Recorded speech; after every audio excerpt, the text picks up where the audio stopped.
and I made a critical mistake and laid back down. Sorry we're late, folks. On your mark, and this is totally my fault. Now we'll take blame for this.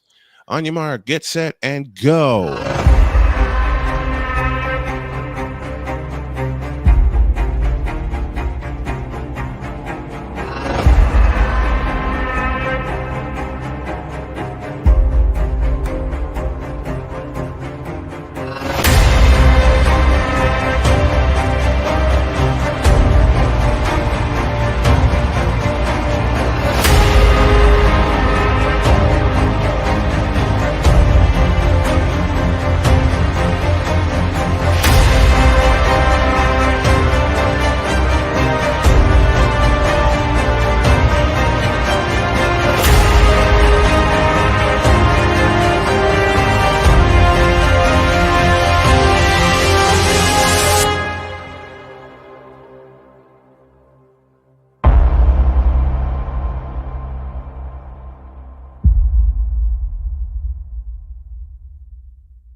I can't do it. We'll do it live. Do it live!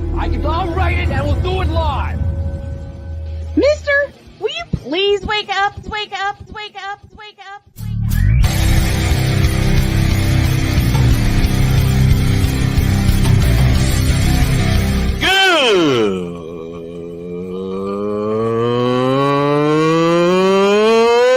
Good morning! Snowman here to all you Brock Purdy and San Francisco 49er haters. Shut up! I gotta thank you, Shane. I mean, whatever happened to the games where breaking 100 points was, I don't know, unusual?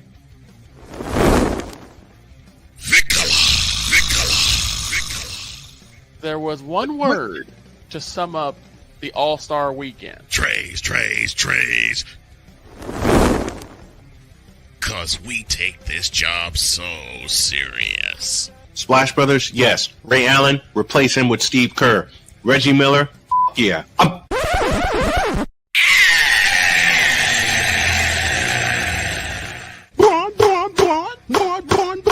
What in the all types of blue hell?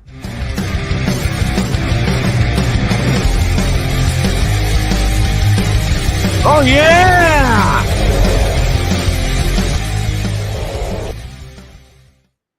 Let's get it. Let's the madness begin. Good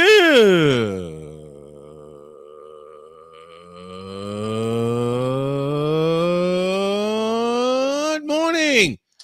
Welcome to the wacky Women's Wednesday edition of Snowman in the Morning. Glad to have y'all with us. Two very special guests today will come your way. Longtime PA announcer Gina Rogers will join me. Okay. She had the pleasure of announcing just a few Iowa games with, I don't know, some megastar named Caitlin Clark. But I plan to have a great conversation with her. And Chris Edwards, the voice of the Duke Lady Blue Devils, will join us as well to give us a bit of a preview. How are you, Victor? Great to have you. Oh, I'm doing all right. And it's Chicken Wang Wednesday. It is Chicken Wing Wednesday. And boy, have I got one. Yes, it is. And boy, have I got one on the docket. Oh, I got some musings today. Oh, really? Oh, yeah. Well, I've been stewing for it for a while. And it got to come out. Oh, boy. Oh, boy. I got the feeling I'm going to love these. Yep. The madness has begun with Alabama State.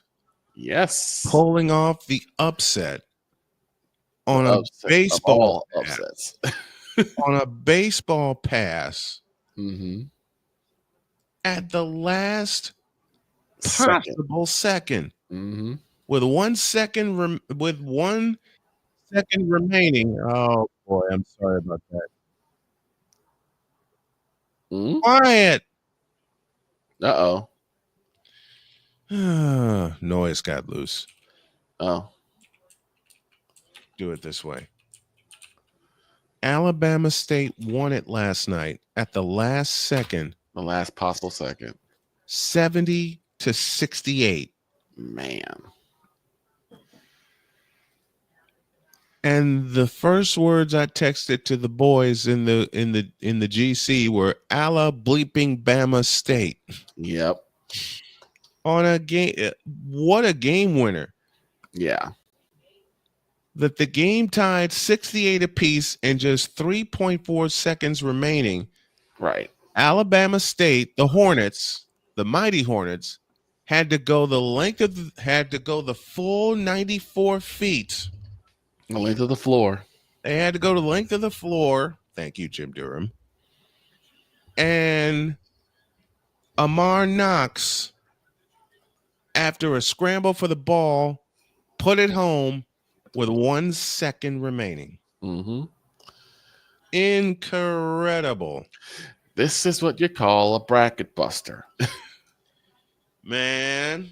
Because every single time, and when things, my bracket is sure proof, it's fireproof, there's no way. And then something like this happens. Something like this happens. That's why I said, why you do brackets?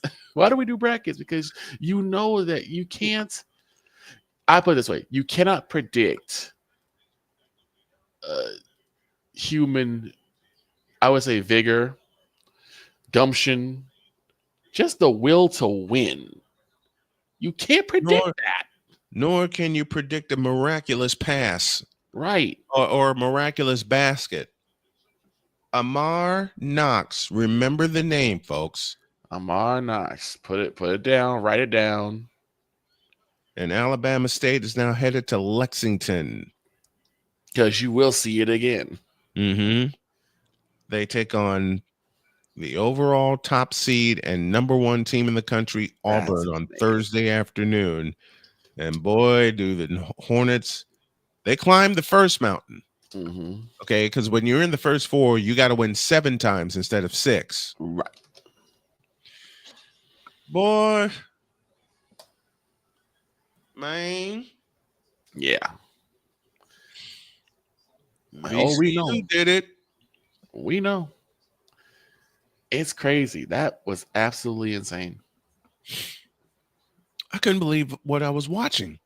Right. I couldn't believe it. I initially thought St. Francis would blow the doors off the joint. Right. I give Alabama State all the props in the world. They got down by as many as 9 and wiped it out like it was nothing. Yep. And then Amar Knox provides the winning points. Mm-hmm. Wow. This is madness. Insane. Mm-hmm. It's more than insane. It's madness. It's March Madness. It's March Madness. Madness has begun. Holy cow. I mean, there's no reason to talk about the second game because we knew North Carolina was going to do North Carolina things. Was going to do North Carolina things, and they won 95-68 over San Diego State. Mm-hmm. They got started and didn't stop. Right. But this Alabama State team, I know I'm going to reach too hard when I say I don't think they're done because they have to face the number 1 team in the country. Well, they definitely put everybody on notice. They sure did. Give us even less than 5 seconds because we will turn it to a miracle. The last team that I remember seeing pulling off multiple miracles in one tournament, one college team, North Carolina State of 83, i.e. the Survive and Advance team, and my beloved Marist Redhawks. The Marist Miracle. The Marist Miracles. 2 of them in the same week. Or within a week, I beg your pardon. 2 of them within a week. One happened on a Friday night, one happened on a Wednesday night. And you know what's bad about that particular week? What's that? The feature game was supposed to be Simeon and Whitney Young. Right. There wasn't a full house. Oh, really? I swear to God, there wasn't a full house. However, since you know what, screw it. This is March. March goes mad, and right now I'm going to take a stroll. Back down memory lane. Beginning of March 2012, I took a mini vacation. Mm-hmm. You know, I was staying with my mom at the time. And have you ever been so stressed out? Now, I know I'm already bald, but I'm going to make the analogy anyway. Have you ever been so stressed out you were pulling your hair out by the Yep. roots? Numerous times. I said, "Screw this." I packed a bag and I went downtown and I stayed at the Marriott downtown Chicago for a couple of nights. I Right. said, "I'm getting out of here." My mother's, "Where do you think you're going?" "I'm getting out of here." I'm getting out of here for a few nights. I can't be here. And she says, like, she uses one of my phrases, like meaning what? Like meaning I'm getting the hell out of here. And away I went. I stayed downtown. I was doing great until I realized I didn't have any bus fare to get to Marist. Mm-mm. And before I could blink, I filled up 2 swear jars. Well, I did my best waiting at the station. I was letting the guys know I'm going to try to get there. Y'all may need to get somebody else because I don't have any bus fare. I'm not ashamed to admit it. But then my own miracle happened. I just happened to have an extra card in my wallet that I didn't look at. Mm. And Jim said, "If you get here, we'll get you home." And I raced down to the train and I texted Jim and I said, "Jim, I'm on my way." And it had just enough, the card had just enough fare to get me to Marist. And then Lexus Hot Rod Williams happened that night. And it Lexus was Hot Rod Williams. Lexus Hot Rod Williams. They were playing Curie. And I couldn't believe what I couldn't believe what I was hearing. What I was seeing, rather. Right. They were playing Curie. They were the number 6 team, not just in Chicago, but in the state. Mm. All right. It was a 9-point Curie lead, and they were doing what I initially thought they would do, which is beat the hell out of Marist and move on to play Simeon. Boy, was I ever wrong. When Marist started making their comeback, I'm looking at this game going, oh boy, I got the feeling I'm going to need my voice tonight.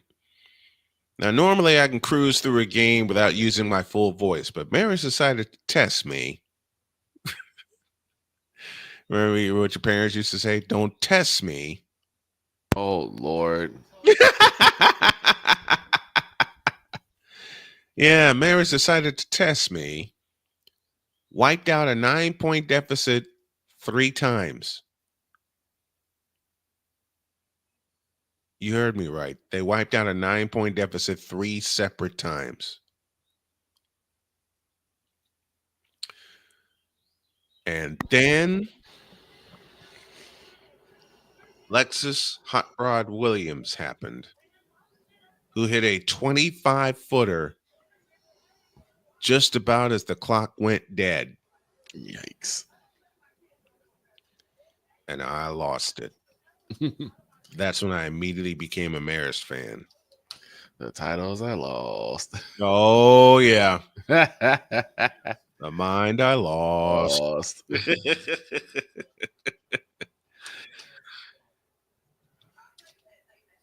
So, Hot Rod Williams cuts down the nets, and the Marist Redhawks cut down the nets. Mm-hmm.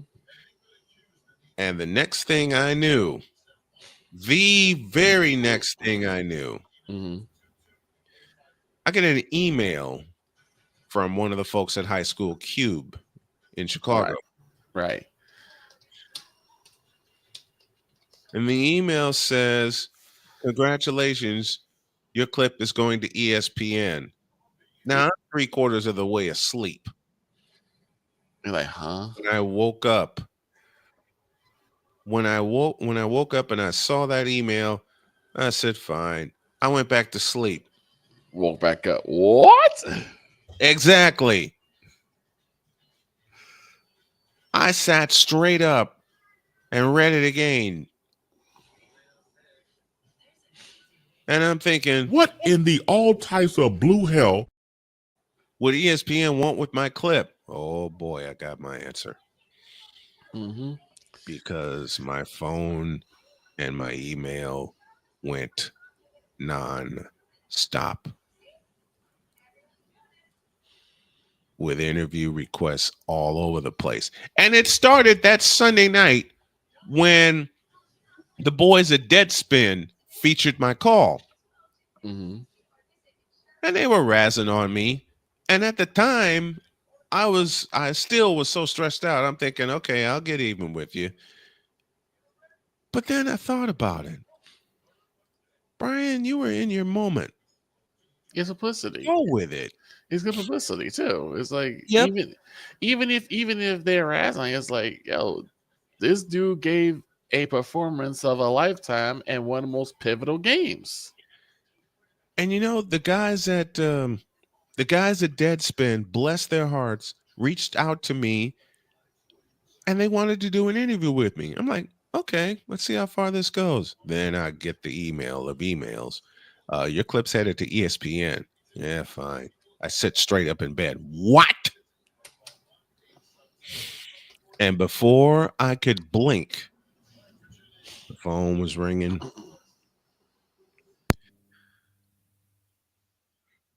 The phone was ringing. The email was ringing. Even stations I didn't know of were ringing my phone. The following Monday,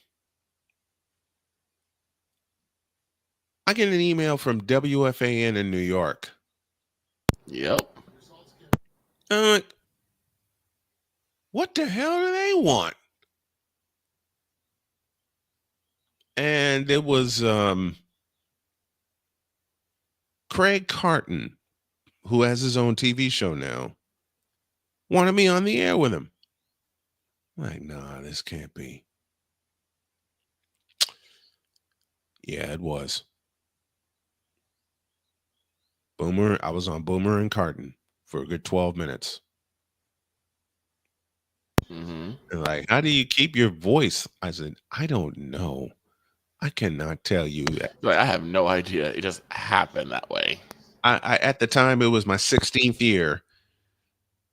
And I said, there's no way this is happening right now. I was on Boomer and Carton. I was on the Score, 670 AM, and a few other stations. And then I get a bonus call from KIRO Radio in Seattle. Yep. Dory Munson taped the interview, and it aired that day.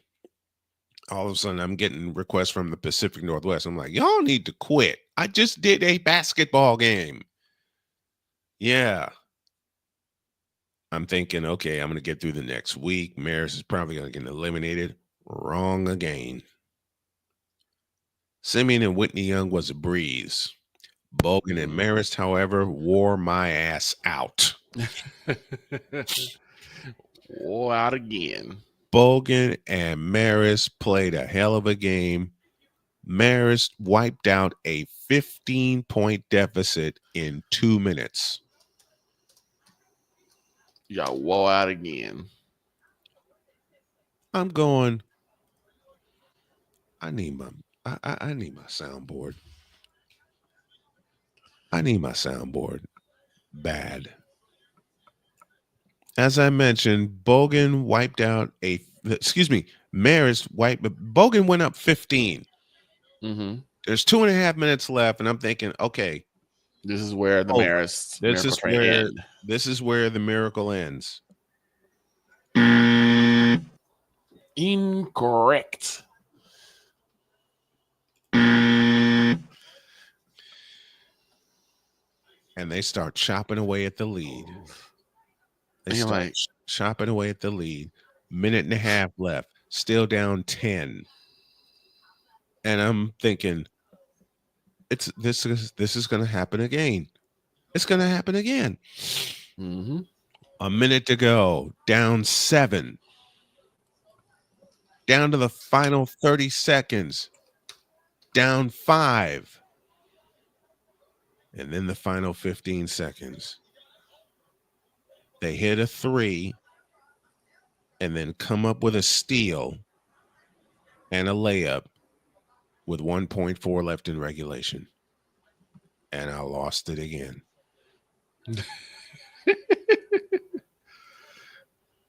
Part of me was thinking, Oh, hell no!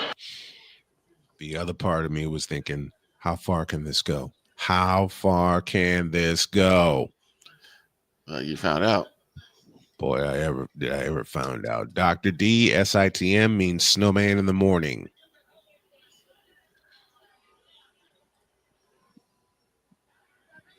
Overtime.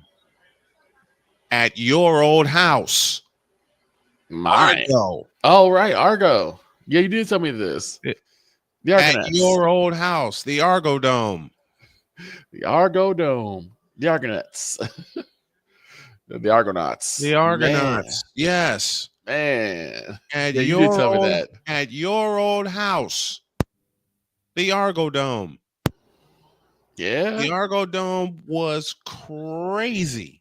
It gets that way. I'll say it again. The Argo Dome, for them having only one set of stands, Mm-hmm. was we feel 'em. crazy. We feel them. It was crazy. The Red Hawk Rowdies took over the joint. Mm-hmm. And when Maris got the lead in overtime, my next 2 words in my head were game over. Yep. They won by 5, 68-63. And my ass is worn out again.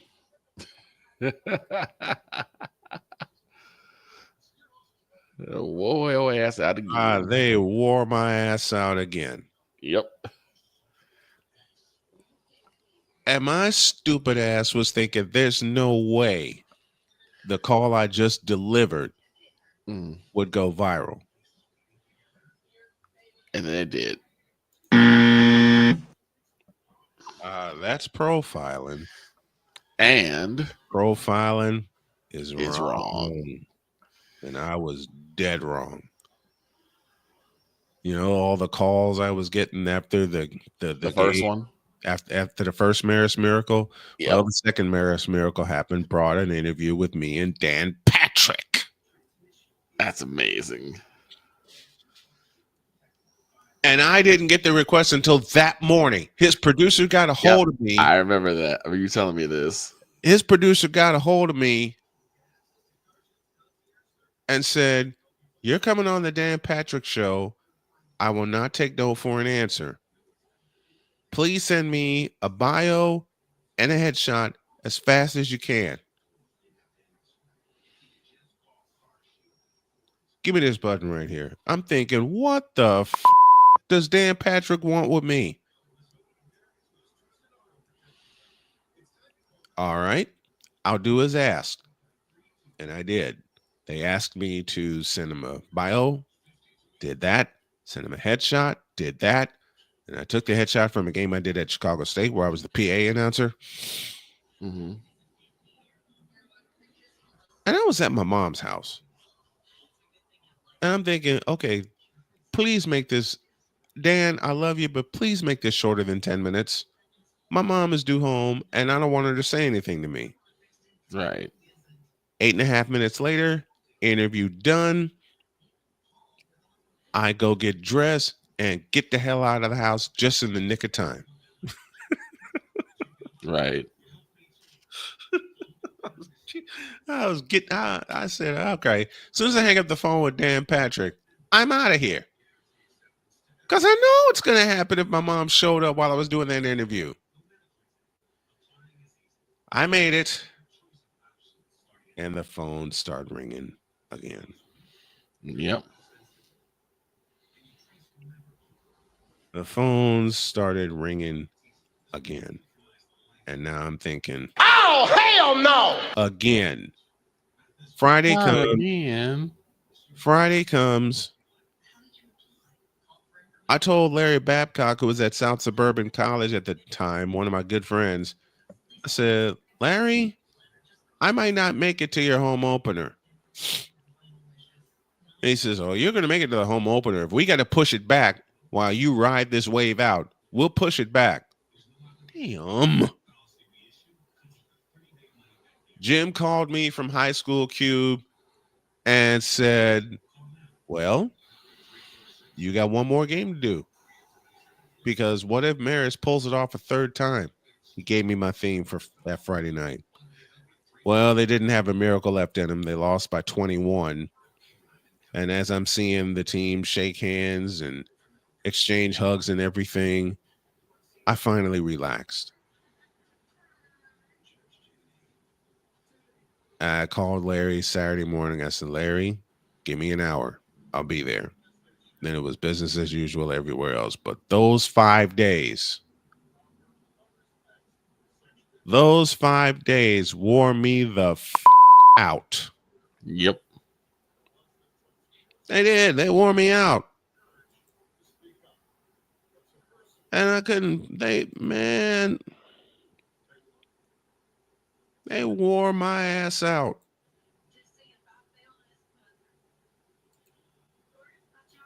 Oh, brother. And it's been crazy ever since then. It's been crazy ever since then. Here I am approaching my 30th year. 30. It doesn't feel like I've been at this 30 years. But come this September, I will celebrate my 30th anniversary. Yow. On that note, let's take a break. And Chris Edwards from Duke University will join via tape after this. Gotcha.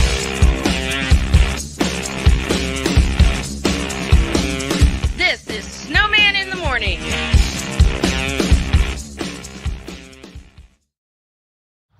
People tell me how lucky my daughter is to have been adopted.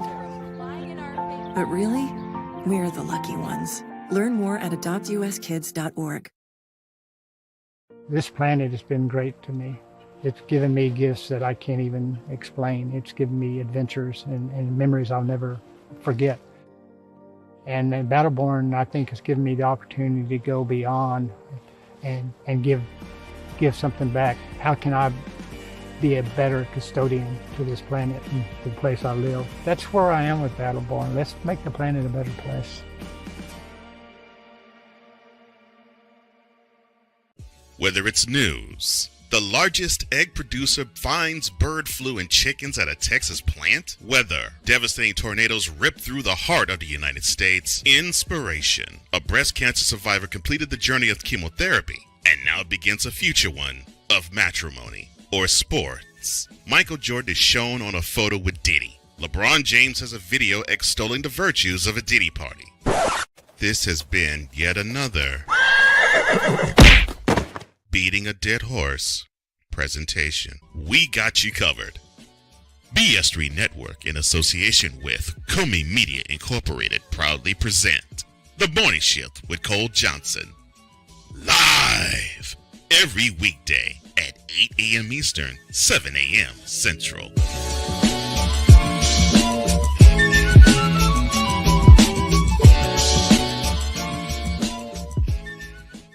Here's an important message from the Diabetes Solution Center. Do you like pricking your fingers to test your blood sugar levels? No one does, but it's important to maintain your health. And now, by wearing a small remote device called a continuous glucose monitor, or CGM, you don't need to prick your fingers anymore. It's easy to use and helps you make more accurate diabetes treatment decisions. If you are testing your blood sugar 3 or more times daily, injecting insulin, or using an insulin pump, call the Diabetes Solution Center right now. And if you have Medicare or most major insurance coverage, you may be able to get a new CGM at little to no out-of-pocket cost. Shipping is free, and we'll even bill your insurance company for you. If you are testing your blood sugar 3 or more times daily, injecting insulin, or using an insulin pump, call the Diabetes Solution Center right now to learn how to end the painful finger sticks and get your own continuous glucose monitor, or CGM, at little to no out-of-pocket cost.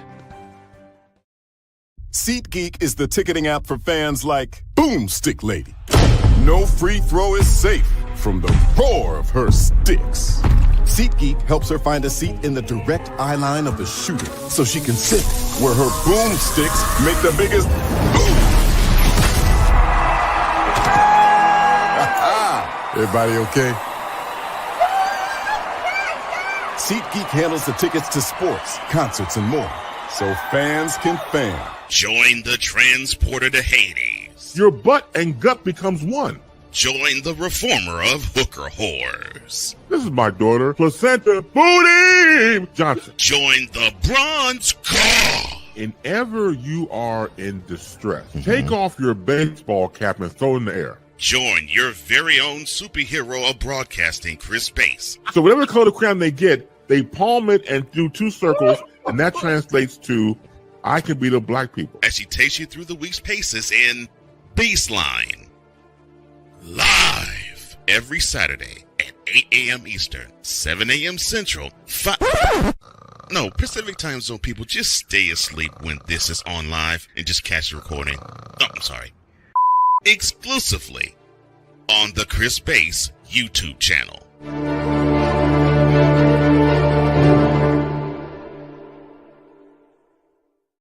Mister, how do you operate this Twitter thing or this Instagram thing or whatever the heck? You're supposed to know all this stuff. Anyway, welcome back to the show.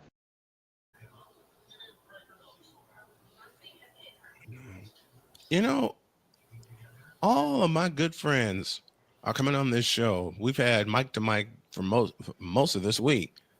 So we're going to do it again.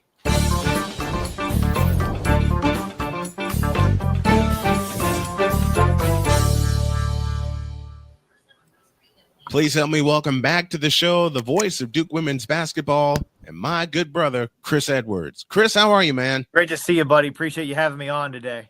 I told you I'd bring you back. You did. It's been a couple years. Well, a year, I guess now. Yeah. It's been about a year. My health tried to mess up again, and I got tired of it. Good.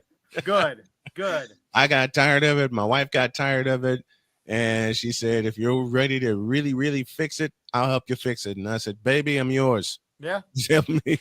You know get it what? right. We all need somebody like that in our corner. You know what I mean? Yep, absolutely. With a moment, Jody told me to chase my dream. I said, "You're not going anywhere." And here we are, 7 years later. I love it. Listen, I told my wife, I said, "You got to do a better job embracing your mistakes." So she gave me a hug.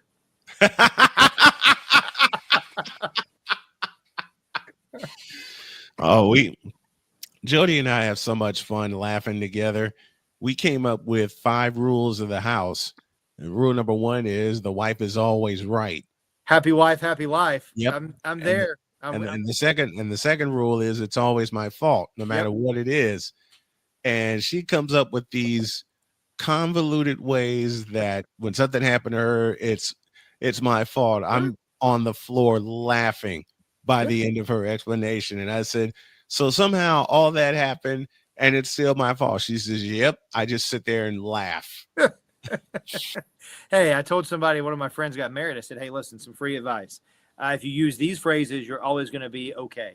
Yes, ma'am. You're right. I'm sorry." Use those interchangeably. You'll be okay. They are interchangeable at the appropriate time. They sure are. You got to read. They are interchangeable at the appropriate time. Speaking of appropriate time, it's an appropriate time for me to tell you congratulations to the Lady Blue Devils. you're going dancing this week. Yeah, a lot of fun.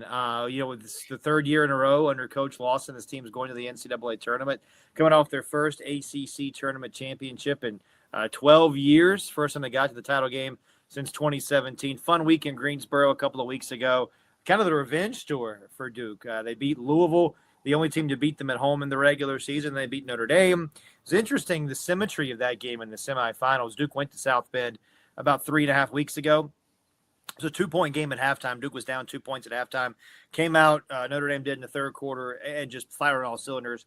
Outscored Duke like 18-1 to start the third quarter. Well, in the game in Greensboro, 2-point game at the half, Notre Dame up by 2. Blue Devils came out, kind of counterpunched a little bit, pulled away late to win it over the Fighting Irish, and then beat a really good NC State team. Had to come from 14 down in the first half, down 7 points at the break. Found a way in the third quarter and fourth quarter to beat NC State for their first tournament championship, and now a number 2 seed and a chance to host in Cameron this coming weekend. I've been in the cathedral called Cameron Indoor Stadium, and I can say very honestly and very lovingly, it's a nut house. Well, yeah, but it's our nut house, right? It's so great. much fun. At the game I went to in 1995, Duke, North Carolina, the 2 overtime classic, I remember coming out of there. The Capel shot. Yeah, Capel shot. The Capel half-court shot. I remember coming out of there, and my friend saw me, and he said, "Can you even talk?"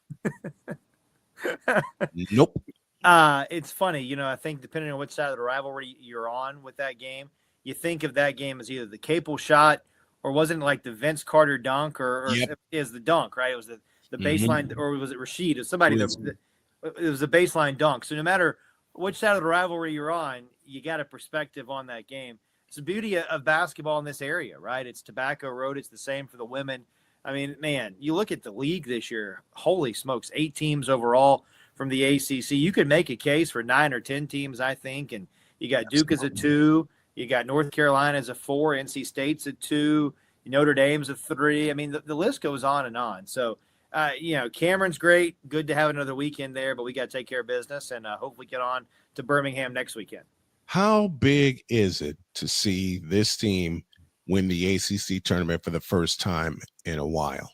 Yeah, I think it's big. I think it's the next step, right? I mean, I've made this analogy for a lot of our sports, particularly the baseball program that I do some work with. Like, baseball hadn't been to a regional in 50-something years. Now, obviously, it's hard to win the ACC in the regular season, the tournament, whatever. But you got to get there, and you got to get over the hump. And now in year 5 for Coach Lawson, this team has gotten there. It's not just getting there, but it's actually performing at that level too, right? It's like a human. You got to walk, you got to crawl before you can walk, and walk before you can run, and all those things. And it's kind of this building blocks for Duke. And I thought in the first half against NC State, a little bit of like a deer in the headlights, for lack of a better analogy, right? Because NC State's been there. They'd been to 5 of the last 6 title games. They knew what it was like in that environment. Blue Devils had to get their sea legs under them a little bit. They got down 14. Jordan Wood, it's a big 3 at the end of the first half to cut it to 7.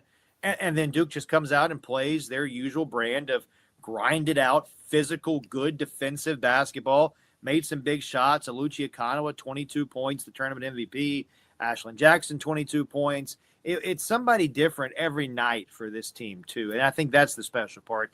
Not to take anything away from teams that have a superstar, like an Angel Reese, like a Caitlin Clark, like a Leah Boston, whoever, right? But this is a collection of just kids who work hard together, and they play at a really high level. And I think come March, this is going to be a really hard team to get out in the NCAA tournament. Yeah, Duke is going to be a very, very tough out in the tournament this year. I saw it. I saw it when they won the ACC tournament, and I said, "Oh, they're going to be some tough cookies to get out of the tournament." One of the players that I have my eye on is a freshman by the name of Toby Fournier. Yeah, ACC Freshman of the Year, first team All ACC All Freshman team. Everybody knows, I think, Toby now by her ability to dunk, all the highlight reel dunks. Haven't seen that yet this year. I mean, it's coming, right, at some point. But just her growth and her maturation throughout the course of the season. I think it's hard for kids, especially like Toby and every kid that has so much success at the high school, the AAU level, because the game just comes easy. You're not really playing the game. I mean, you're playing, Right. but you don't have to think. You just go out there and do it and move on, right? Run back down the court, right? Block a shot, get a rebound, run back down the court, do it again. You've got to really learn the ins and outs. And I think you saw Toby this year get some of those really physical, talented post players in the ACC. Olivia Cochran at Louisville, Maddie Westbell, Leah Tu King at Notre Dame. I mean, I'm going to forget a lot, but just those really older post players, Toby had to learn how to play against those players. And you saw her get better as the year went along. You saw her offense get better, sure. Her ability to go left or right, her ability to spin, put up the hook shot, get to the goal. She can step out, hit a mid-range jumper. We've seen her step back and hit a few threes this year too. She can stretch the defense, but I think it is her defensive effort that has come the furthest. You look at Toby's first collegiate game, she fouled out in the game that Duke played, the very first game of the season. Hasn't fouled out of a game, I don't think, the rest of the year. So not that that's, some of that's subjective in the officials, and I understand all that, but you can just see how much better she's gotten on the defensive end of the floor as the season has gone along. And that is the big key for the Blue Devils, playing that really good defense. They've been the best defensive team in the country, you could argue, in the last 3 or 4 years, and went to the Sweet 16 last year, looking for another run or a deeper run like that this season. Man, it's so much fun covering women's sports, isn't it? Just to see them grow, just to see them, the camaraderie. I've covered women's sports now for the bulk of 25 years. And I told Gina Rogers, PA announcer who I had on earlier in the show, that I'm steering towards women's sports coverage. And doing that, that just gives me a fire, especially when I get to call the sports that I love to call. And finding out last week that I got permission to call Columbus East games in Columbus, Indiana. So I'll be back in the booth physically this fall.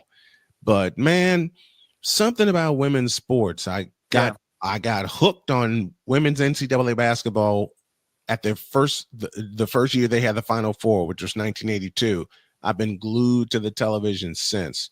Talk about how big it is to see women's sports continue to grow. Yeah, it's huge, right? I mean, everyone's got those T-shirts. Everyone watches women's sports, right? Because it's true. Everyone does watch women's sports. I mean, the growth of the game, and we've talked about this a lot this year on our broadcast. Like, you had the Caitlin Clarks and the Angel Reeses last year, but it's now the next wave, right? It's maybe not the super.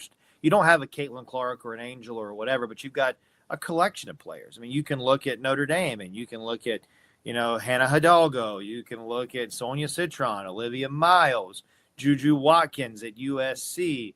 I mean, Paige Beckers at UConn. The list goes on, and Haley Van Lith at TCU. Like everywhere you go, there's a superstar player, right? And it's going to be the same for decades to come, right? Because people are finally investing in women's sports. It took a long time, but listen, look at the progress we've made even this year, Brian. Like, up until this tournament, the one that's going to start this week, there were no units for women's basketball. Now, what does that mean? That's a very in the weeds conversation. It's all about conferences, right? And in the men's tournament, let's say you've got 6 teams from the ACC that make the tournament, and they all advance to the second round. Well, that win is worth a amount of money for the conference. And the more they move on, the more money it is for these conferences and these schools that gets dispersed out, right? Finally, in the women, we're going to get that. We're going to see people investing more in women's sports. The NCAA has invested more. The TV partners, the TV contract. Could the TV contract be more? Absolutely. Could we do more to invest in women's sports? Yes. But you're seeing games now on ABC. You're seeing games on NBC, streaming on Peacock, ESPN, these primetime windows. I mean, how many big Monday games have you seen this year where it's women's basketball? And it's these marquee matchups. It's South Carolina, UConn. It's Tennessee, UConn. It's Duke, Notre Dame, Duke, NC State. It's all of these programs that have been traditionally really good and are powerhouses again, right? But you've also got these up-and-coming programs. TCU's a 2 or 3 seed? I mean, TCU last year almost had to fold the season because they had so many injuries. And now they're a 2 seed, right? Now, some of that's the portal and some of that's NIL, and all of that is a good thing. But look at the quality of the product. And the game has never been better. On the court, off the court, the strength of the game has never been better. And it's not just college basketball. Look at the ratings for the WNBA. Look at all the collective bargaining stuff going on in the W. There are so many things about this sport. And look, we could talk about softball and how much softball has grown and the TV numbers for volleyball. It's not just women's basketball. Now, we're talking women's basketball today, but it's across the board the way people have invested in women's sports. And if you're going to get on the train, now's a great time to hop on because we're moving fast and you got to hop on and join us. I'm joining it and I love it. I've been on the train for a while, over 20 years. Yeah. I've been on the train a while. Some people have watched my virtual coverage when I did the national championship last year with South Carolina and Iowa. I did the game and I put it away, but then I get an alert seeing how many people watched my broadcast. And when I saw that number say 3,100, I went, Yeah. what? I went, wait, what?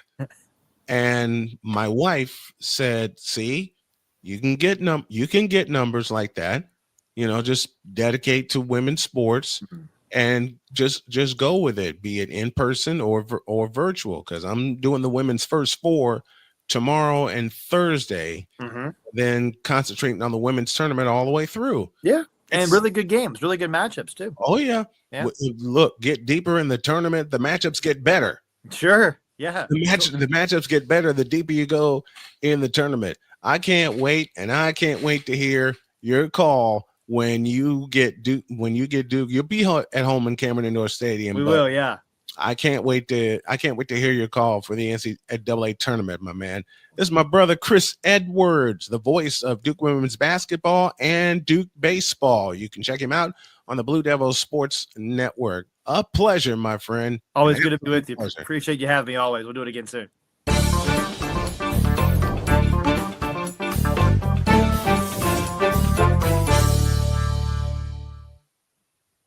Didn't think I'd go back to back with Mike to Mike, did you? Well, I did. Now I'm really going to put my tie on, and we're going to get some more stuff done. Second hour, Snowman in the morning after this.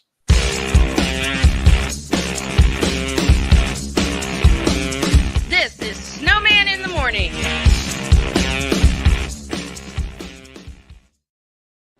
Are you ready to upgrade your coffee game? Prepare for an invasion of flavor with Invader Coffee. It's the caffeinated elixir that fuels champions, the blend that pushes boundaries. Whether you're battling deadlines or exploring uncharted territories, Invader Coffee has your back. Join the invasion at invadercoffee.com and taste the difference for yourself. Use the code Snowman for 15% off your first order. Invader Coffee, veteran owned.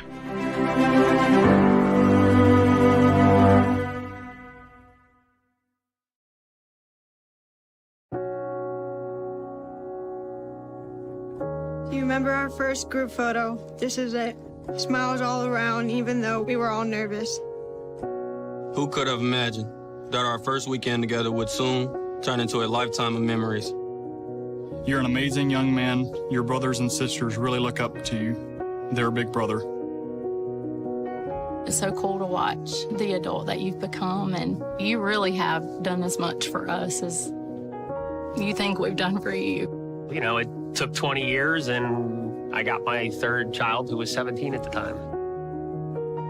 There are so many rewards in life. You coming into our home was one of the greatest rewards we could have ever had. I ain't never felt so much love before in my life.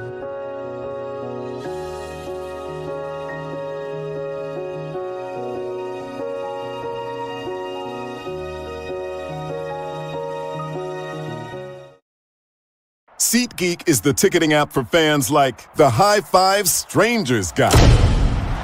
Game-winning interception. First down. Just a nice, solid tackle. If you're in arm's length, you will be swapping skin with this extra berth. You see, he knows SeatGeek got him a great deal on tickets, so he can focus on what he does best, smacking palms. SeatGeek handles the tickets to sports, concerts, and more, so fans can fan. Clans. Moment of clarity. I haven't watched BET in years. KP. Drake needs to come back with another triple platinum album. E Digger. And then you have Ray J. Like, I can't stand that River Cricket. The Guru. Okay, the level of crack she's smoking, I don't want it. BS3 Network proudly presents the Knucklehead Chronicles podcast, where from card tips to hot topics to meat beef of the week, anything goes. Live every Sunday at 2:30 p.m. Central.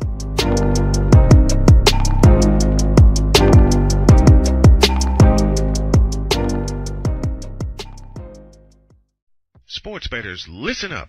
Your favorite sportsbook, BetUS.com, is back and in our 30th year of action. With live in-game betting, incredible odds with daily odds boosters, props and parlays, fast payouts, and exceptional one-to-one customer service, we got it all. And when you sign up today and use the code Snowman, you will get a 125% deposit match on your deposit. Log on to BETUS.com or call 800-792-3887. That's 800-79-BET-US. BetUS.com, where the game begins.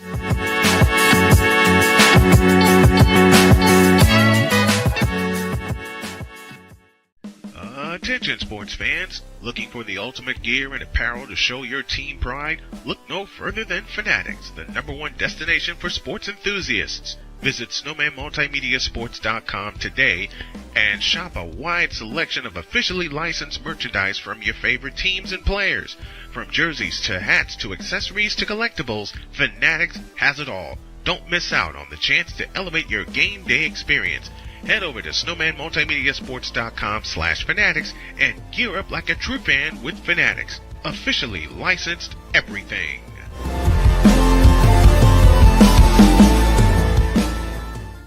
It's no secret. Today's consumer wants convenience and likes things on the go.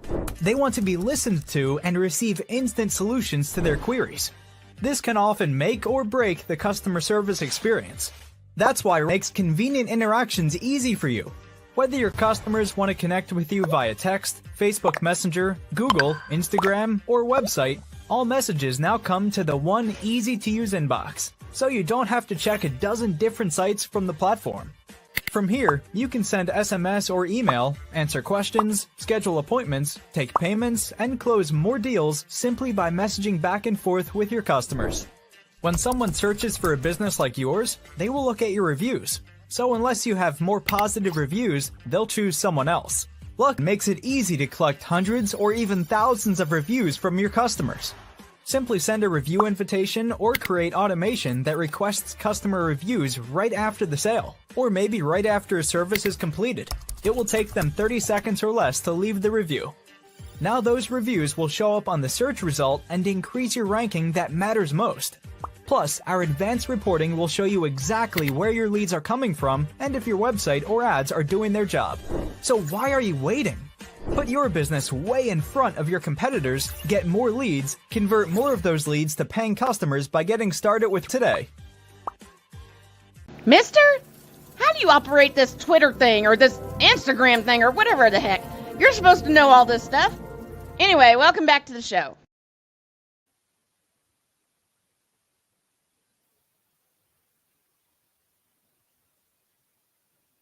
I keep pushing the wrong button. Sorry about that, folks.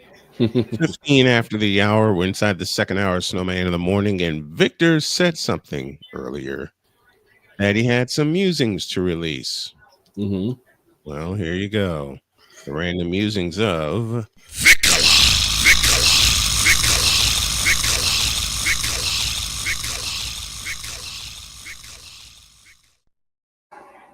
It's all yours. Go for it. Since we know what today is, you may have to press another button for me. Oh, yeah. Go ahead and hit it. Now I know this is going to be good. In a world where partial greatness is celebrated and total greatness is shunned, there stands to be a figure on the lips of those who love him and those who hate him. The inane comparisons to Michael Jordan and Kobe Bryant continue and has existed since 2003. There is no end in sight, for the battle between those who unconditionally love and unconditionally hate him wages on. These are their stories. Welcome to the Bronzexual Confessions. greatness. All right. So, I'd like to begin with the following statement and just a little bit of addendum. You know how we all say that LeBron James, you a bitch. No. I retract that. Oh, no. LeBron James, you a punk ass bitch. Oh, no. So, if everyone who has not been under a rock has probably heard about the dressing down between LeBron James and one Stephen A. Smith. Now, I don't have a lot of love for Stephen A. Smith. Everyone knows that. Mm-hmm. Okay. Being a Cowboy fan, I can't stand Stephen A. Smith. Right. Mainly because of his hatred for the Cowboy Nation. Understandable, but we'll move on. Right. He was confronted and basically dressed down by LeBron James for his information on Bronny James and his thoughts on it. Oh, boy. Now, I got a chance to watch said segment that Stephen A. did about Bronny. You know what I didn't find? A lie. A lie. At no point did Stephen A. Smith say anything that was false or inaccurate. And it was all about basketball. Mm-hmm. He didn't call me anything out of his name. No. He didn't say anything about his manhood or anything like that. It was just strictly about his game, which has sucked. And we've all said this. Okay? Yep. And he placed the blame correctly at the feet of LeBron James because it was LeBron James that had this compulsive need to have him and Bronny play on the same team at the same time. Mm-hmm. We didn't see Michael Jordan try this. No. Nope. So why in the world is LeBron trying it? Oh, because he needs to get the adulation. Well, LeBron, this is your fault. This is your mess. Everyone, especially people that are on this show, have told you Bronny James just simply was not ready. I never said he sucked. I said he was not ready. He needed at least 2 more years. That's what I said. No, you needed him to come out now so that he could play alongside you and you guys could play together for the first time, I guess, in history. To get another accolade on your belt. That meant nothing. That meant not a damn thing. Bronny looked weak, looked inept at times, and was relegated down to G League, where he is starting to show signs of improvement. Mm-hmm. So for you to go after your main defender, which has been Stephen A. Smith, who has defended you almost to a nauseating level, and this is what you do? Like I said, if Stephen A. called him anything but a child of God, then I understand. Yes. Because even Stephen A. tried to skirt this, try to sweep under the rug saying he came to me as a father. No, he didn't. Because here's the thing. I don't know a father who would be so sensitive in trying to shelter their son from anything that is strictly professional criticism. Like I said, if he said something that was over the top and out of line, then yeah, I get it. Right. He should come at you. If you call Bronny anything but a child of God, or call him out his name or something like that, that was really insulting, I get it. Happened to me. And But I wore that punk ass out. But when it comes down to just strictly the numbers and the stats that we see and the style of play that we see, you should have sat down and shut up. Take him to the park. Show him how to do a jump shot. Not that chicken wing jump shot you pass off, but like an actual jump shot. Mm-hmm. Yeah, show him an actual jump shot. And originally, This would have been where my random reviews end had not been that I put this out on Discord. Okay. And the reactions, oh my goodness. Oh dear. Vitriolic. He said vitriolic. Oh geez. I love it. And I completely forgot how sheepish, how blind, sheepish human beings can be. Yep. When I said that LeBron James, the punk ass bitch, for going at the CNA specifically for criticizing Bronny's game. That's all I said. Bronny's game. Mm-hmm. And the fact that he was not ready to step into the NBA spotlight, I thought, okay, maybe there's a pushback, but not that much. I stand corrected. Oh no. I had got everything from, I hate to see how your kids would be if you're not going to defend them on that, or how is it not normal for a man to protect his son? I'm like, protect his son. That's enabling his son. Yeah, it sure is. I've even had people saying, oh, you're just jealous because both of them are going to make more money than you'll ever make. Maybe they will. Yeah. Don't be for just doing good at their job, though. But to sit there, and then I got this one. Oh no. I'm afraid. Well, what would you do if you were in LeBron's shoes and some half-assed, ham and egger commentator? I haven't heard that since the great Bobby Heenan. Right. Ham and egger commentator talk mess about your son. I'm like, well, first and foremost, I don't like Stephen A. Smith. He ain't nowhere near ham and egger. Mm-hmm. He's one of the most prolific basketball analysts that we've seen in a while. Absolutely. He has spent decades honing his craft and talking about pretty much one sport consistently well, and that is basketball. So let's stop that. That's the one thing I will come to Stephen A's defense about. He ain't no ham and egger. No, not even close. He's a very prolific and famous analyst. Mm-hmm. That's number one. Secondly, again, Bronny was not attacked. He was criticized, and rightfully so. When you are scoring 0 points per game, you need to be called out. Absolutely. When you have 0.12 rebounds per game, you need to be called out. When you are basically contributing a net negative to the game that you say you want to play so doggone much, you need to be called out. So what would I do if I'm LeBron James?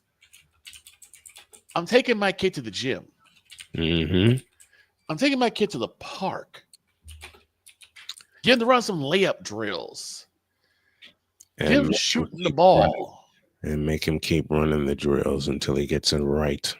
Make him run some plays. I mean, LeBron is supposed to be the god of basketball. Well, be the god of basketball and lead people. Because he hasn't made anybody better yet.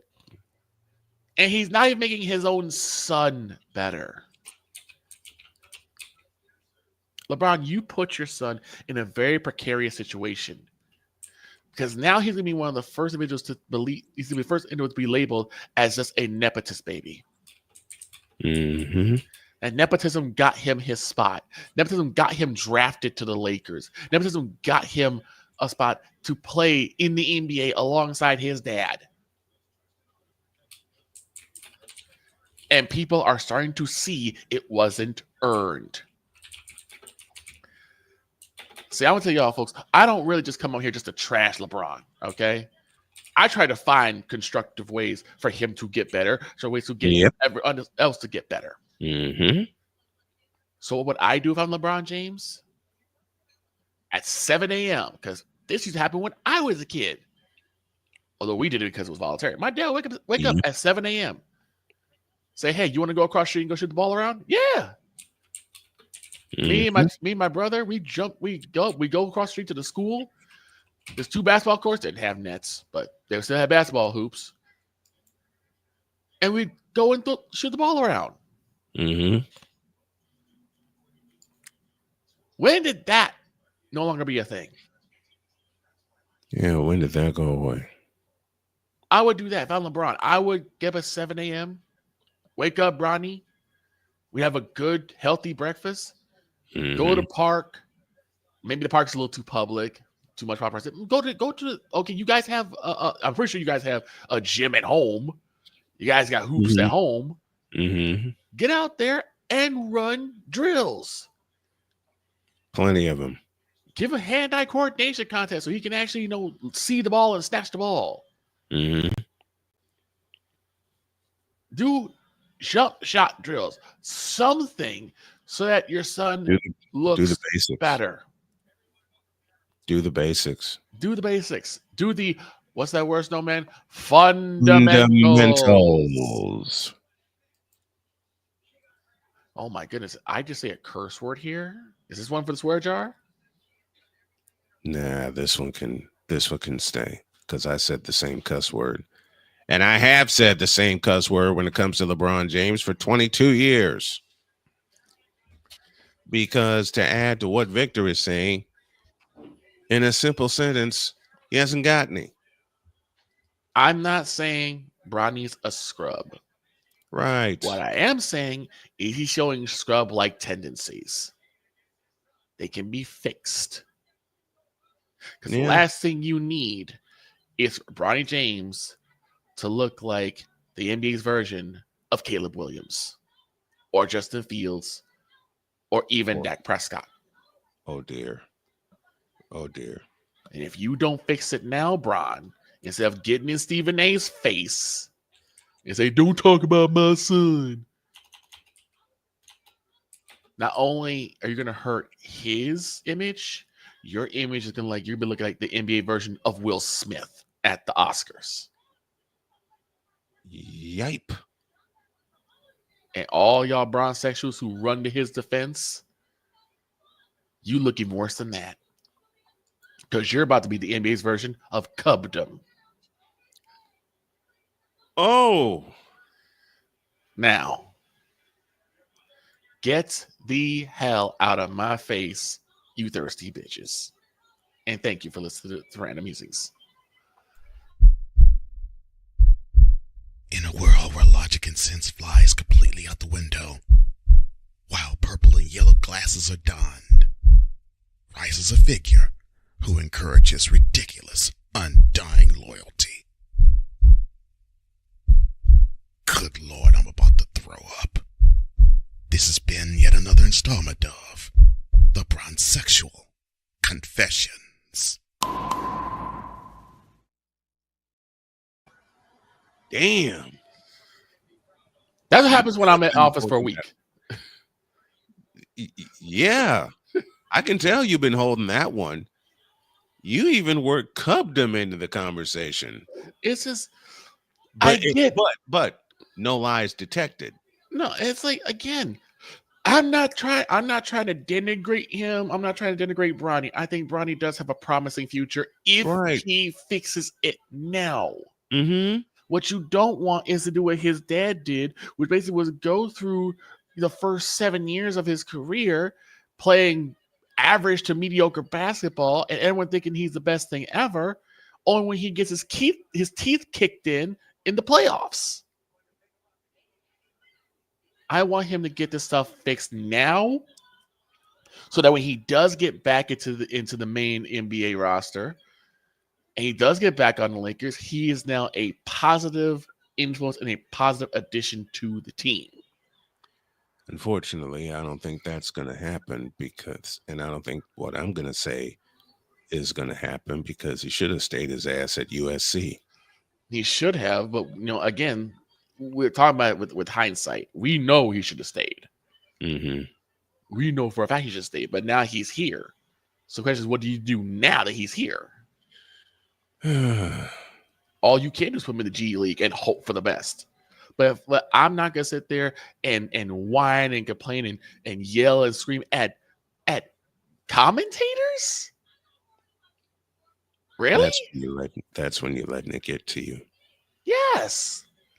That is when you said it best. That is when you should be a leader.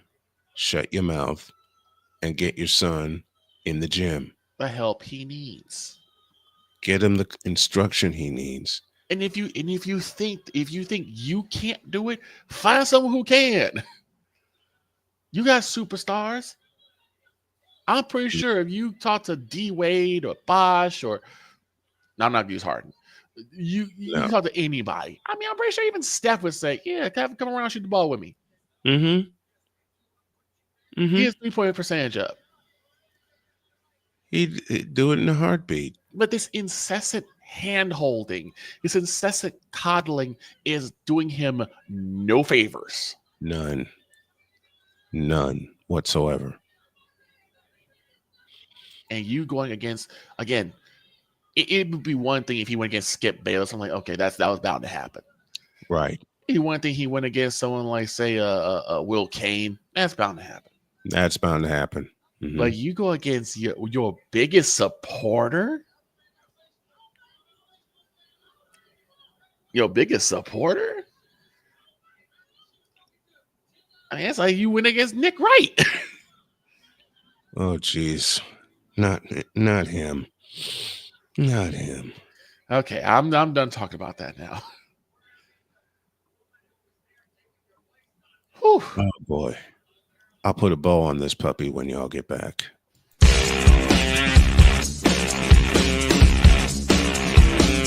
This is Snowman in the Morning.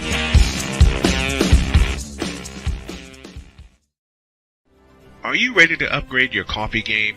Prepare for an invasion of flavor with Invader Coffee. It's the caffeinated elixir that fuels champions, the blend that pushes boundaries. Whether you're battling deadlines or exploring uncharted territories, Invader Coffee has your back. Join the invasion at invadercoffee.com and taste the difference for yourself. Use the code Snowman for 15% off your first order. Invader Coffee, veteran owned.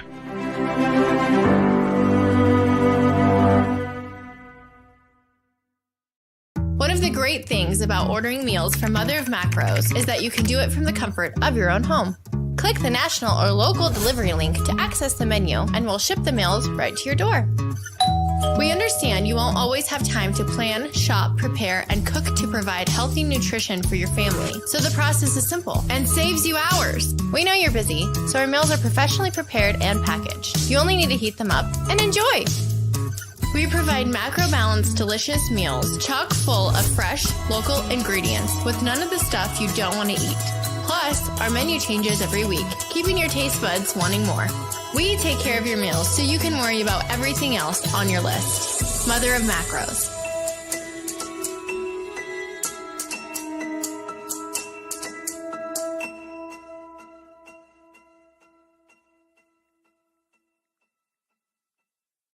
SeatGeek is the ticketing app for fans like the High Five Strangers guy. Game-winning interception. First down. Just a nice, solid tackle. If you're in arm's length, you will be swapping skin with this extrovert. You see, he knows SeatGeek got him a great deal on tickets, so he can focus on what he does best, smacking palms. SeatGeek handles the tickets to sports, concerts, and more, so fans can fan. Quinn. Moment of clarity. I haven't watched BET in years. KP.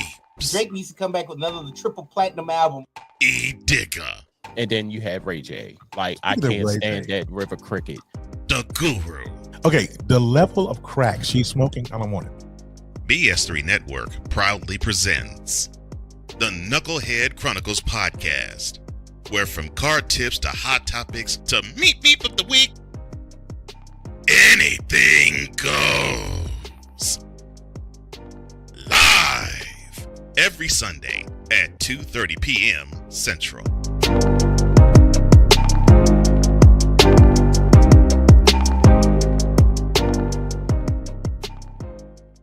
During During bad weather, driving can become downright dangerous. What's your emergency, please? Trust Battle Vision Storm, the revolutionary glare reduction glasses that turn your sight bright during bad weather at night or during the day.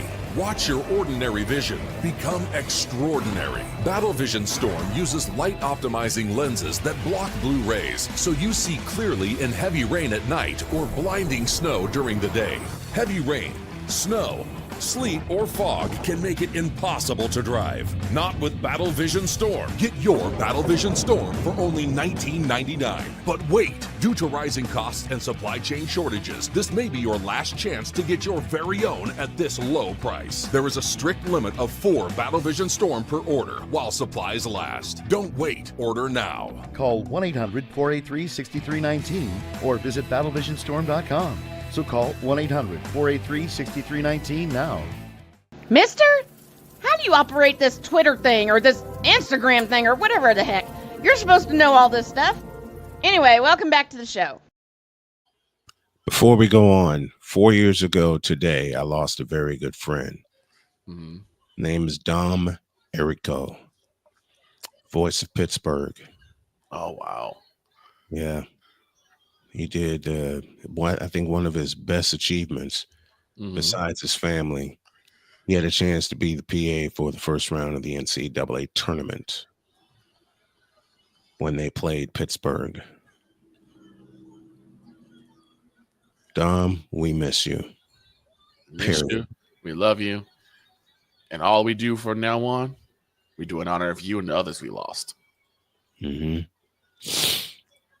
I got this news 4 years ago and I cried because we had spent so much time talking about how to get my show off the ground and my brand going.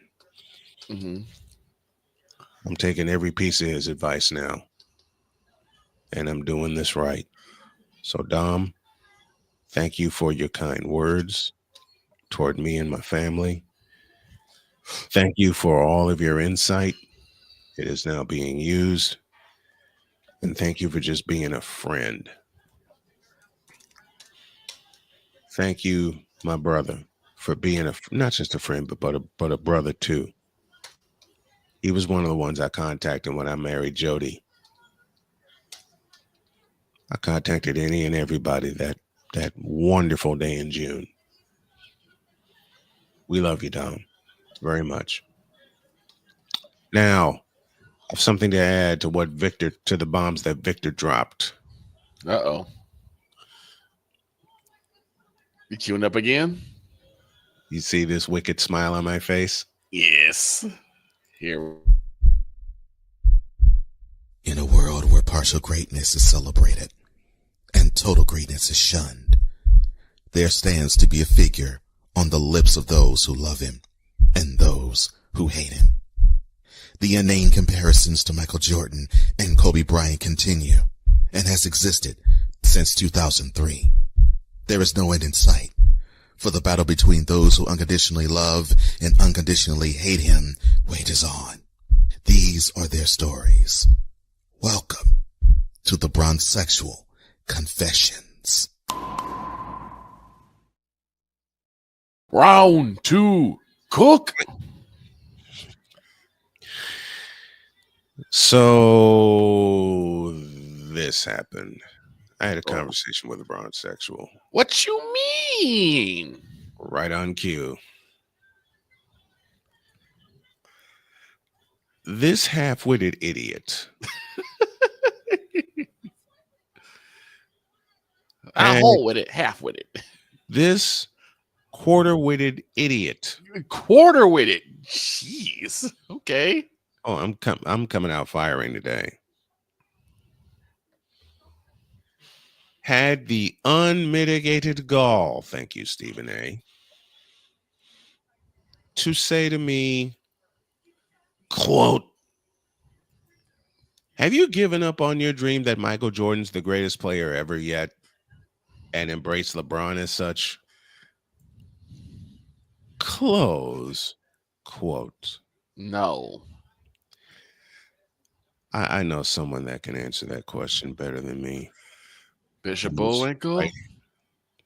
Yeah, no. To the no, no, no. Hell to the no. Hell to the no. To the no, no, no. Michael Jordan said himself in an interview with John Thompson Mm. that he doesn't want to be called the greatest of all time because it's disrespectful of those that preceded him. I intend to agree, but I'm also a Michael Jordan fan. Yeah. But for this quarter-witted, fish-eyed fool of an idiot to say to me to give this up and worship LeBron, do me a favor, will you, you idiot? Stop the cap. What have I been saying for a while now? This is the only group of fans, the only fan base that has this need to denigrate the prior individuals, the prior generations, to prop up LeBron. Yeah, and I'm getting quite sick of it. I am very sick of it.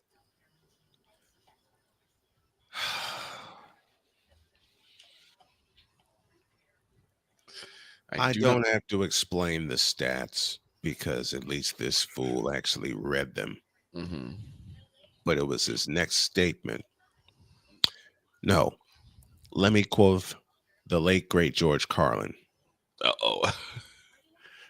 The next sentence I heard was full of things that pissed me off. I'll add something to that. The next sentence I heard was full of shit that pissed me the off.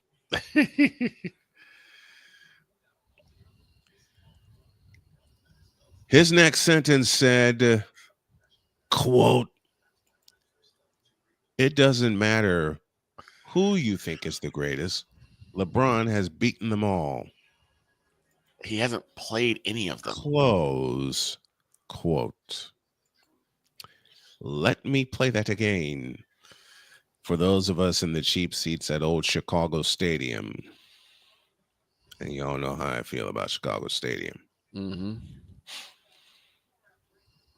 This idiot said, quote, "It doesn't matter. LeBron has beaten them all." Close quote.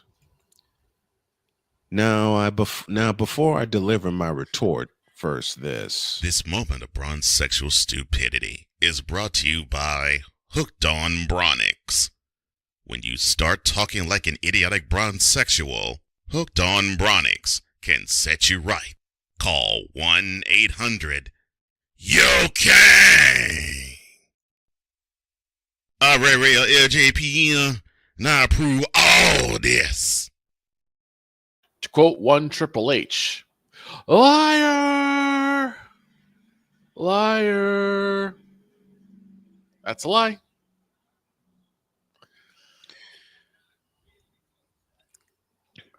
I took a look at this sorry sumbitch.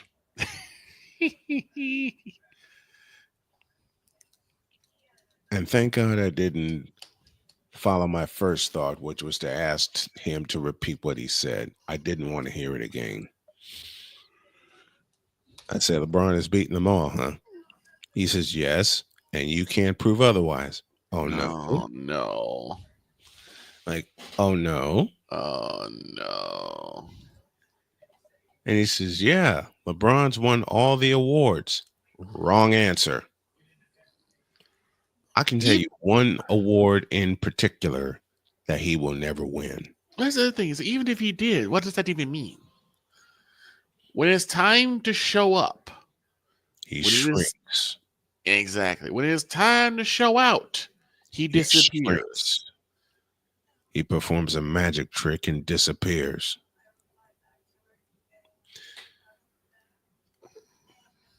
And then this clown, this quarter-witted, fish-eyed fool of an idiot said to me, LeBron has won all the regular season awards. I said, no, he hasn't. There's one he hasn't. You can't prove Yes, he says, you can't prove that. Oh, no. I can tell you one award that LeBron will never win that Michael Jordan has. He says, what? Bring it on. Bring it on. He's egging me. Oh, no. He's egging me on, folks. You can tell he graduated from here.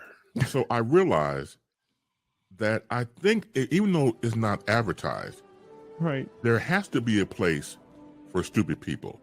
We don't know because we're not stupid, so we don't know anything about it. It's like a secret club society. Oh my gosh. So I come to the conclusion that he graduated from SU, stupid university.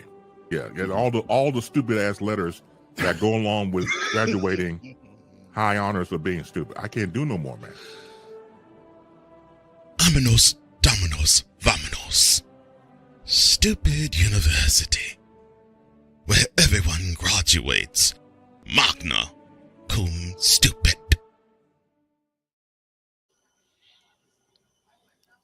All I did was just smile at him. Oh, boy. And for the next 7 minutes, I listened to his psychobabble about how LeBron has surpassed everybody as the greatest of all time. Oh, boy. I didn't move. I wanted to say something, but I waited for him to finish his diatribe. Mm-hmm. And I'm glad I did that. And as soon as he said, there, you can't tell me he didn't win all the awards. Oh, yes, I can. And he searched my face and saw the big smile on it.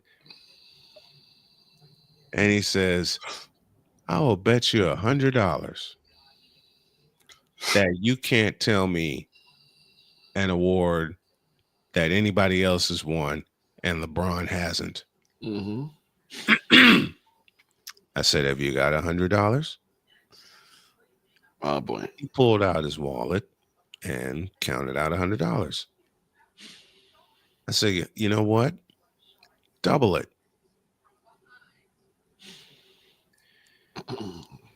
He did. He doubled it. Uh-oh.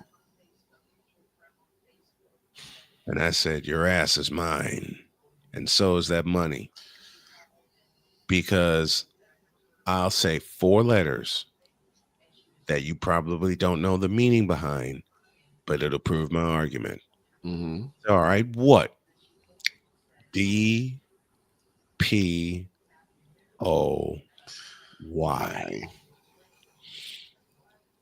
And like a true bronzexual. Oh, no. Like a true bronzexual. He said, what does that mean? No. Come on. He did. I said, you're a basketball savant, supposedly, right? He says, yes. You watch basketball a lot, correct? Yes. Wrong. Exactly. You are pure D wrong. He says, what do you mean wrong? Because you don't know what those 4 letters mean. DPOY. Now, there's $400 sitting in front of us. And with each 100 that I pick up, I'll explain what that award means and why LeBron has never won it. And on top of that, prove my point that Michael Jordan is better. Mm-hmm. I grabbed the first 100 and I said defensive, the next 100 player, the next 100 of, and the final 100 the year. DPOY. How do you not know that? I began to walk away. And then he comes charging after me. Oh, no. And he said, you have to prove to me that he won the Defensive Player of the Year. What? Oh, God.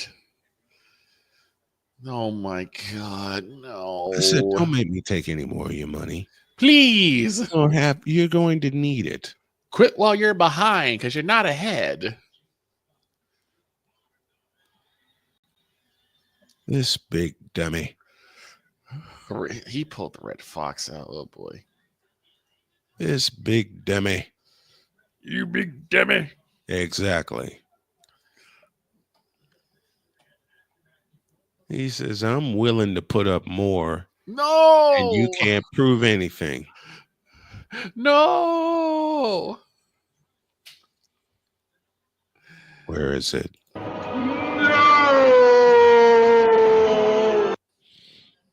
And he did what? Are you kidding me? I'm sorry, Paul. I'm sorry, Al. I'm sorry to the great Al Michaels and the great Paul Allen. But yes, he did. And no, we're not kidding you. We are not kidding. He pulled out $200 more. I said, all right, you're going to lose it as soon as you pull it out. Because I know a category LeBron has not led the league in. Yep. And he said, what? Steals. Matter of fact, he did it 3 times. Michael led the league 3 different years in scoring and steals at the same time. Great googly moogly. He reluctantly put the money in front of me, and I said, keep it. Please. Just keep it. Matter of fact, I'll give you $100 back from what I took earlier. And don't ever challenge me like that again, because next time I won't be so nice. I wouldn't have been. Like, I need the money, and you just stupid enough to bet it. Let this be a life lesson. But that's me. I'm not always the nicest person. I looked at this fool, and I pulled up the stats to prove it. And I looked at him and I said, Michael Jordan became the first player to lead the league in scoring and steals. The year was 1988. I got in my car and drove away. Because I was supposed to just go to the gas station and get a couple drinks. One for me, one for my wife. That conversation happened. You had filled the tank, got drinks, and walked away with a couple $100. Yep. Later that week, this happened again. Did Jody figure this out? No. What you did? Nope. Well, she'll find out now. Oh yeah. Oh yeah. Because another conversation happened. Oh no. Oh no. Please, not the same person. No. Okay. Different idiot. Okay. Different idiot. I heard him and his boys talking about basketball. Oh boy. I walked by and one of them said, LeBron's the greatest player of all time and can't no one tell me different. Oh boy. I froze. You could tell when the other dudes don't agree with that because they all kind of start looking around, kind of like putting the head down, like, oh, he don't represent us. He's not part of us. I was right into the gas station. You can't tell me LeBron's not the greatest. Doing. Excuse me. I must be dreaming. It couldn't be this easy. Right. I leaned over and I said, oh no. Well, who do you think's the greatest? I'll give you a list of players who I think is better than LeBron. And I can name about 250 players that are better than LeBron. Ooh. But I'll just go with 5 right now. Magic Johnson, Larry Bird, Abdul-Jabbar, Dr. J, and Charles of course, Barkley, and of course, Michael Jordan. Michael Jeffrey Jordan. Oh, that pissed him off. Oh no. That pissed him off. Like, you can't say Michael's better than LeBron. I just did. And he is. Because I can prove it. Same question comes out. Oh, no. Name one thing that Michael Jordan has that LeBron doesn't. And homie this you gotta see to believe. And homie from the first side this happened just said, "You'll be sorry."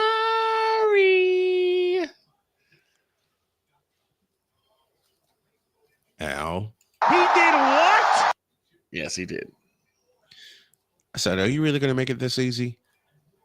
You really going to make it this easy from a person who has watched basketball for over 40 years? He said, not even you can tell me one award. Defensive Player of the Year. The year was 1988. Look it up. And I walked away.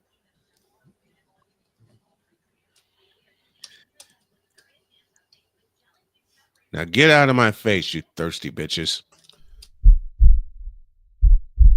In a world where logic and sense flies completely out the window. I'm out. Uh-oh. A timeout's been called. The first timeout. 2 remaining.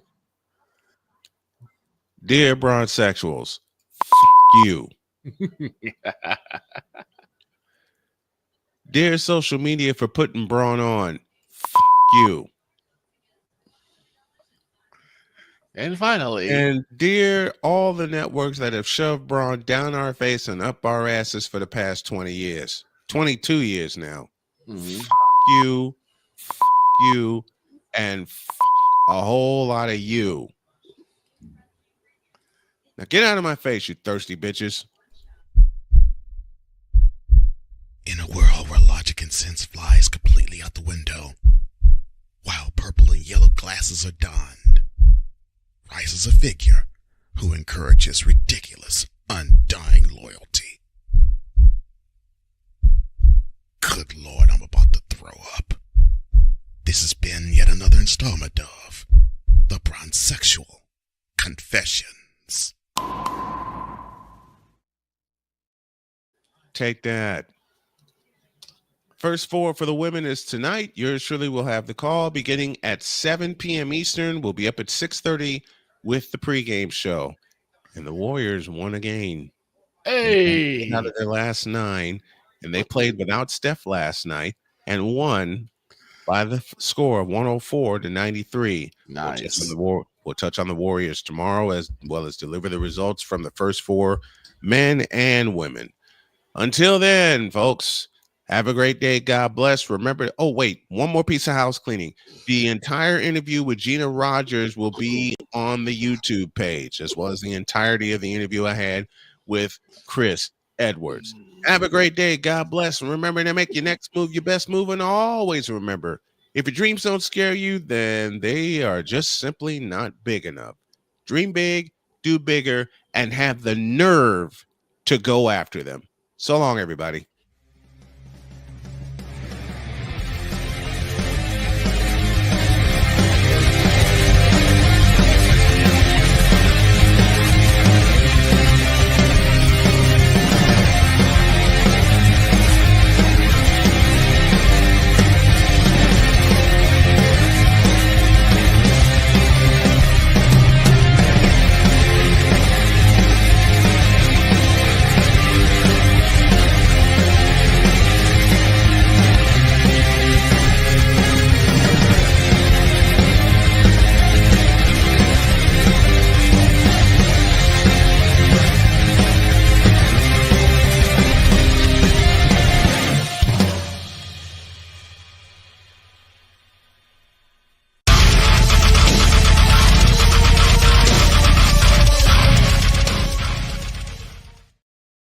Beginning Monday, it's a bracket I've always wanted to do.